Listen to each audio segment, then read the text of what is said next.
Shalom saudara-saudari yang dikasihi oleh Tuhan Yesus Kristus. Apa kabarnya kita pada pagi hari ini? Saya berharap kita semua dalam keadaan sehat dan penuh sukacita. Saudara-saudari, sebelum kita melanjutkan atau melakukan kembali segala aktivitas kita untuk hari ini, hari Sabtu, tanggal 13 Agustus 2022, marilah kita sejenak mendengarkan firman Tuhan.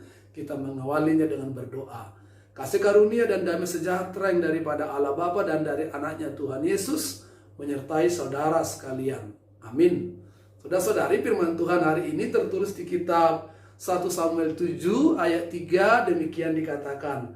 Lalu berkatalah Samuel kepada seluruh kaum Israel demikian. Jika kamu berbalik kepada Tuhan dengan segenap hati, maka jauhkanlah para Allah asing dan para Asitoret dari tengah-tengahmu, dan tujukan hatimu kepada Tuhan, dan beribadahlah hanya kepadanya, maka ia akan melepaskan kamu dari tangan orang Filistin. Demikian dikatakan. Saudara-saudari yang dikasihi oleh Tuhan, di dalam kehidupan kita, di hari-hari ini, kita masih melihat bahwa bencana yang kita alami, yaitu bencana penyakit COVID yang menyebar, yang bukan hanya dialami oleh seorang pribadi, lepas pribadi, tapi juga keluarga, tapi juga bangsa, tapi juga terjadi secara global. Ada begitu banyak orang yang menderita, ada begitu banyak orang yang kehilangan akan anggota keluarganya. Nah, selain bencana karena penyakit, di dalam kehidupan kita ini juga mengalami banyak bencana-bencana lainnya, banyak pergumulan-pergumulan lainnya.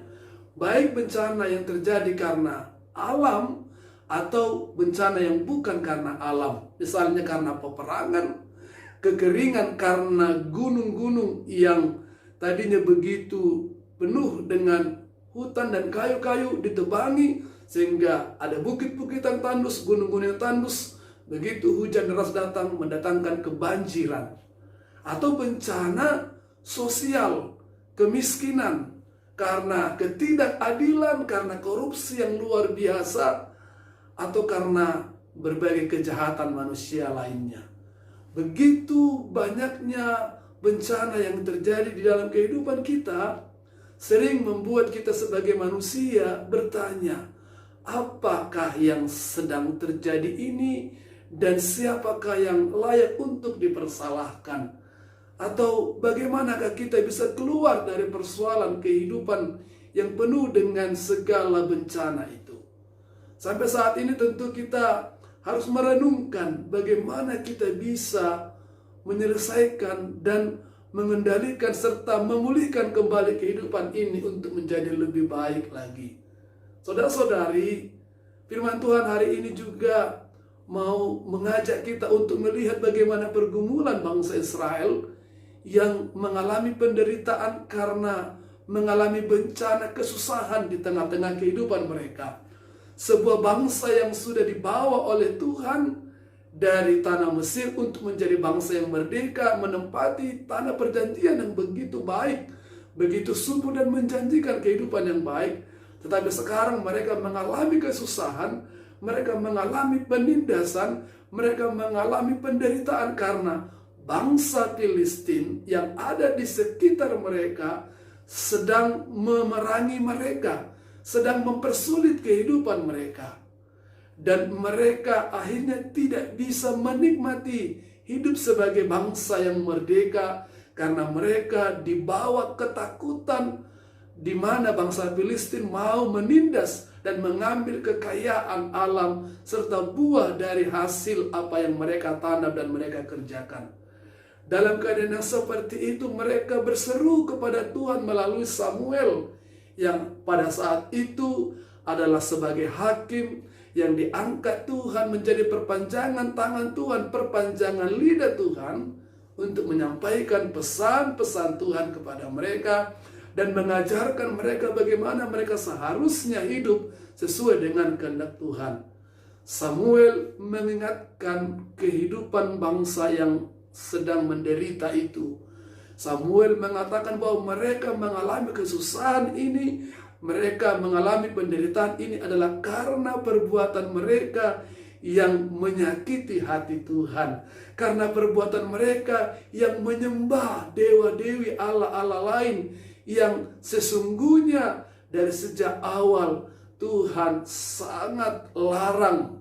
Tuhan sangat tidak mau itu menjadi praktik kehidupan dari umatnya.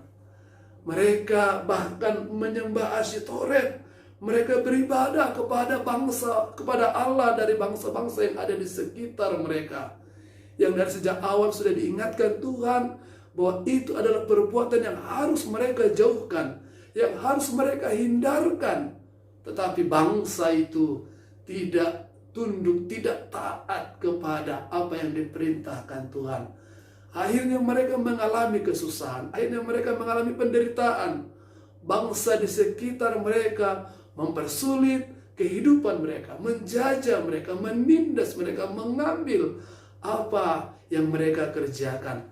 Dan Samuel memberikan saran kepada mereka, kalau kehidupan mereka mau kembali dipulihkan oleh Tuhan, kalau kehidupan mereka mau dikembalikan baik lagi oleh Tuhan, maka seharusnya mereka meninggalkan praktek-praktek penyembahan, praktek-praktek peribadahan yang Tuhan benci itu. Menyingkirkan dewa-dewi dari kehidupan mereka, menyingkirkan Asyitoret dari persembahan mereka, tapi beribadah kembali kepada Tuhan sebagai Allah satu-satunya yang layak mereka sembah. Percaya dan mengandalkan Tuhan, tidak menomorduakan Tuhan, tidak menyampingkan Tuhan, tapi menjadikan Tuhan menjadi pusat ibadah mereka, dan kecenderungan hati mereka kiranya condong kepada Tuhan saja, tidak kepada dewa-dewi atau Asyitoret atau Allah-Allah yang ada di sekitar mereka yang disembah oleh bangsa-bangsa yang tidak percaya kepada Tuhan itu. Jadi kedekatan, kesungguhan, kecenderungan hati kepada Tuhan adalah solusi yang menjadi terutama untuk bisa keluar dari berbagai kesusahan dan pergumulan hidup ini. Karena Tuhan yang kita sembah adalah Tuhan yang Maha Kasih, Tuhan yang mempunyai kemampuan untuk memulihkan kehidupan kita dan mengembalikan kesejahteraan di tengah-tengah kehidupan kita, sehingga hidup kita kembali boleh diperbaharui, boleh dipulihkan, dan boleh berjalan sesuai dengan kehendak Tuhan. Saudara-saudari, kesusahan, penderitaan yang kita alami ini juga adalah karena kecenderungan hati kita untuk melupakan Tuhan, untuk tidak menyembah kepada Tuhan dan mengandalkan Tuhan sebagai pemelihara kehidupan kita ini. Kita mencondongkan hati kita kepada dewa-dewi, kepada penyembahan berbentuk materi, harta, jabatan, kuasa, dan lain-lain. Harta menjadi penentu dalam kehidupan kita untuk menjamin kehidupan kita ini menjadi sejahtera atau tidak. Nah, inilah yang membuat kita menjadi sangat serakah, menjadi tidak terkendali, sehingga alam tempat kita tinggal ini pun menjadi sumber masalah, sumber bencana di dalam kehidupan kita.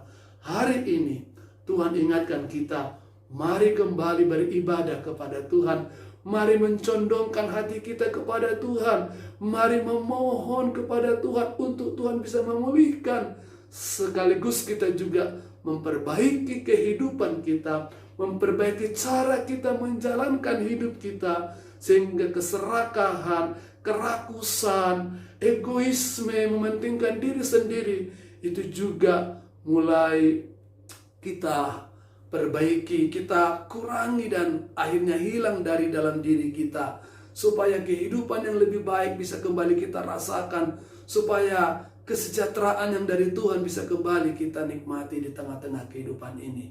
Oleh karena itu saudara-saudari, marilah beribadah kepada Tuhan. Mari condongkan hati kita kepada Tuhan. Hanya kepada Dia sajalah kita menyembah. Jangan jadikan ciptaan, jangan jadikan harta, jangan jadikan materi atau apapun yang kita miliki menjadi sesuatu yang menjamin kehidupan kita.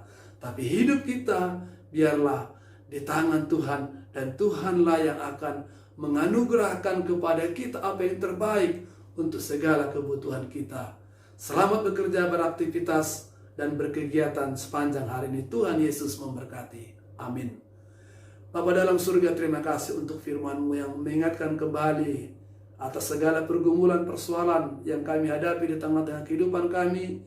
Itu karena kami sering melupakan Tuhan dan sering mencondongkan hati pikiran kami kepada dunia ini. Hari ini Tuhan ingatkan kami untuk kembali menunjukkan hati kami kepada Tuhan, menyembah Tuhan saja sebagai Allah kami, sebagai sumber sukacita dan pemberi kesejahteraan di dalam kehidupan kami.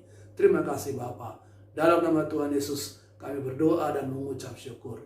Amin. Kasih karunia dari Tuhan kita Yesus Kristus dan kasih setia daripada Allah Bapa serta persekutuan Roh Kudus itu yang menyertai berkati saudara sekalian sekarang sampai selama-lamanya. Amin. Tuhan Yesus memberkati kita. Horas.